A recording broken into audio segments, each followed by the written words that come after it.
Timer's off. Pro women underway in 5, 4, 3, 2, 1. Let's go! All right, Valley of Tears was a last addition to our race schedule, but it was super exciting to be able to go out to Turkey, Texas. And I didn't get a lot of time to recon the race because I ended up kind of getting a little sick the days leading into it. But thankfully, Will came back with some very important notes on the course, and it included in 3 miles a sand pit. So obviously you just saw this race immediately started out fast. We all needed to be in position to get to this sand pit smoothly. So right now I'm about like, let's see, there's 1, 2, 5th, 6th wheel back. And then this is where it starts already getting jostly. In this situation, I like nudged the hip of this person. They ignored it and proceeded to come over on me. That's how it works. And so I just rode right on past that situation because I don't want to be there. I had no plan right here. Thankfully, this girl moved over. The MOG team had a couple women out, which was pretty cool to see. And then one of those riders actually ended up being with us for a good bit of the day. Emily just went a little bit further ahead. I raced her last weekend actually, and she was a really hard racer to race against. So right here, we're starting to like break up a little bit. So the sand is kind of breaking up the crew. You can see Lauren Stevens is right in front of me. She's swerving around a little bit. Big thing I learned, just pedal through no matter what.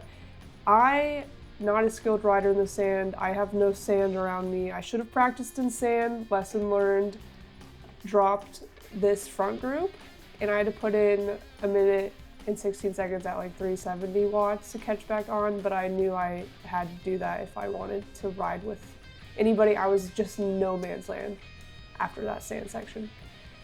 So I believe this is Minka Baker, Crystal Anthony, Lauren Stevens, and me were then together.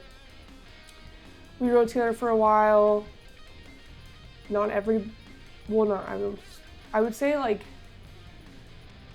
not everyone really wanted to pull super hard in front, which then ended up allowing Paige, Sophia, and Emily to get a 3 or 4 minute gap pretty early on. And then Cecile was like right ahead of us right now. So we're trying to catch up to Cecile, and right after this section, we hit a section of road where we dropped Crystal Anthony. And so it was just, this is Minka Baker and me and Lauren, and we ended up catching Cecile.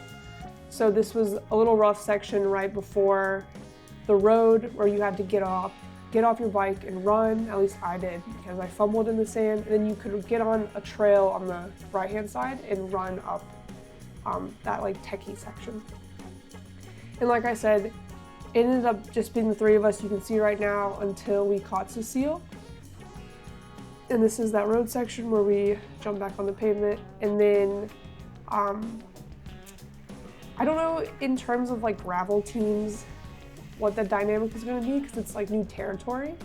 But supposedly Cecile was like on a team with Paige, so she wasn't pulling behind us, and so we caught her like at mile right before 18, and she just sat on the back of me, Lauren, and Minka until the trail section started, so like 33. So you can see those splits right there, kind of all those together. And at this point I had averaged, my normalized power was like 241. This is the end of the trail section, so I didn't get the beginning of the trail section because Cecile went hard, okay? And we were going really hard. We had to like kind of get past these pro men that weren't getting out of the way super easily, so it was a scramble. And me, Lauren, and Cecile ended up making it through. And then in this section, which I actually pre-rode, which was the reason I put these bigger tires on, so I put Thunderbirds on, or I had them on my extra set of wheels. I had almost crashed on this section, and then Lauren had gone past me, but up until then, Cecile was right in front of me, and it was me and then Lauren, and we had dropped the other girl. And we're out on this tiny little road section, which had a very high speed up and then down, which no brakes. And then it went on to another sand section, which was kind of slowed us down. Cecile got a little bit further ahead of us, and then Lauren and I decided to let her sit out in front of us. That was kind of Lauren's she initiated that. Since Cecile hadn't worked with us earlier, she was like, let's just let her sit out there and we'll like keep an eye on the time. And so throughout us working together right now, she would update me, hey, she's 40 seconds ahead, hey, she's 30 seconds ahead. And we just stuck together. So even right here, I'm just like struggling through this sand section. I am having to catch back up now because of that struggle, but all is well. The race started at 9 a.m. Central Time. I think around this time it's been like a couple hours, so I'm getting kind of warm, so I'm definitely looking forward to take these arm warmers off. And I can tell that we're coming into the 8th stop right here. And so those arm warmers are definitely coming off right now. And I thought, okay, I also need to take this bag off, and I'm technically working right now, so I have to have my phone in case any of the Milligan Collegiate riders, something went wrong. They would need to contact me with it, so I'd take my phone out of my bag, put it in my pocket, take my arm warmers off, navigate this last few turns into the finish line, and get all that stuff off. So I also needed to grab 2 bottles, so I had no bottles on my bike the first 28 miles of the race, which ended up being pretty nice because I did have to run with my bike one time, and that made it pretty easy to like drag the bike through. So right here, tossing my stuff down, and Johnny and Braden had my 2 bottles. So first bottle, solid, and then the second bottle. It's kind of funny, that second bottle, I totally almost missed it, just zoned out, you know? So Lauren's right ahead of me, she's getting her feed. I kind of chatted with Will. They had a totally different feed zone experience. I think they like sprinted through the feed zone in the men's group, in the lead group, while Lauren was like, hey, you're good? And I was like, yeah, we're good. And so we just decided to stick together. At this point, my head mount also stopped my route, so I had to turn it back on, but that was easy. So 49 miles in, this is kind of the breakdown. You can see that we're 7 minutes down. Cecile's like right ahead of us, and for that hour I did 240 normalized power, not much slower than the first hour and a half. So still holding pretty good power. So this next section, I hadn't heard anything about this loop.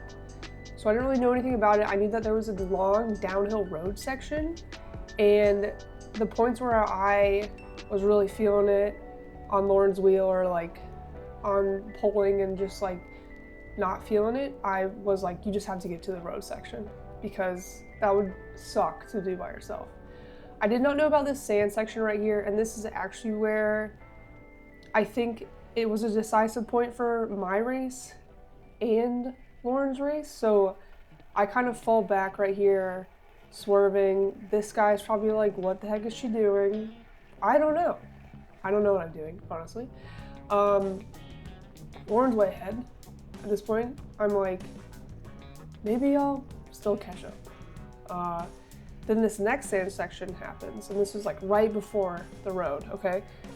Ultimately, fumble so much I had to get off and just start running. After like 3 hours on the bike, holding tempo, my legs feel very numb. I don't know if I'm running. or where I'm going. No, I'm just kidding. I just feel, you just kind of feel like you're moving through the world. That's how I felt. Lauren tried to get back on her bike here, couldn't. So then it kind of like slowed her down even more. So then I caught up even more. She just tried to get on in the sand and it stopped her, which I watched and then was like, not gonna do that. Thank goodness she kind of eased up right here and let me join her for this 11 miles of road. And we just rotated through this. So we just rotated on through. We held pretty good power through this section. I would say in the draft you're holding like 200, and then when you're pulling you were like 240, 260 maybe for me.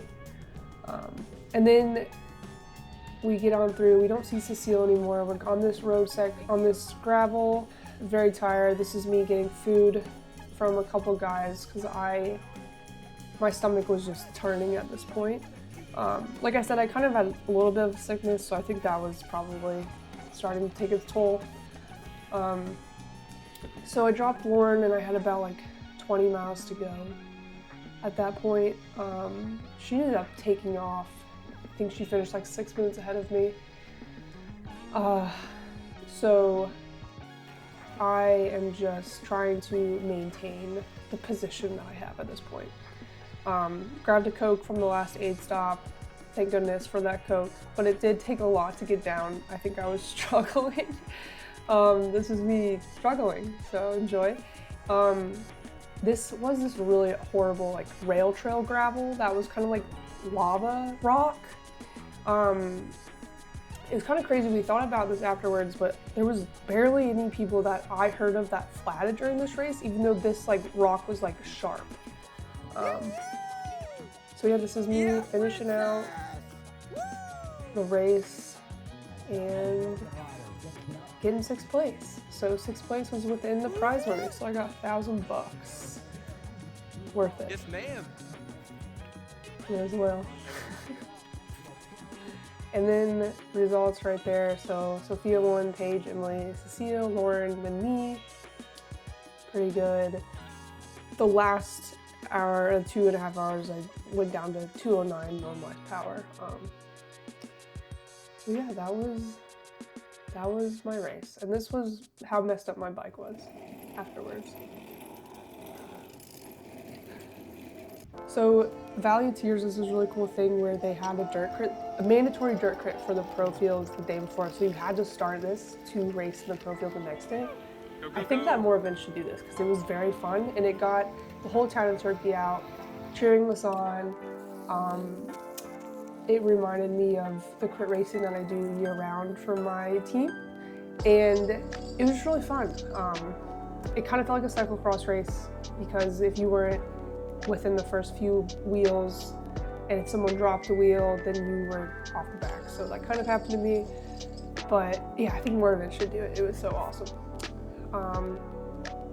Next up, got a lot of road racing coming up, and then I'm in the wild card series, so I'm really excited to race the first 2 LifeTime events and see how I do. I think all the women that finish ahead of me are in LifeTime, so it's cool to like be up there with them, but obviously like the LifeTime events, they're all gonna be there, so it's gonna be a lot more competition. Way far ahead in August, I'm gonna do this Core 4 gravel race in Iowa, and I'm really excited about it. So if you haven't checked it out, please check it out. And then that concludes me cleaning up my bike. And now it's all pretty, but it's still kind of something.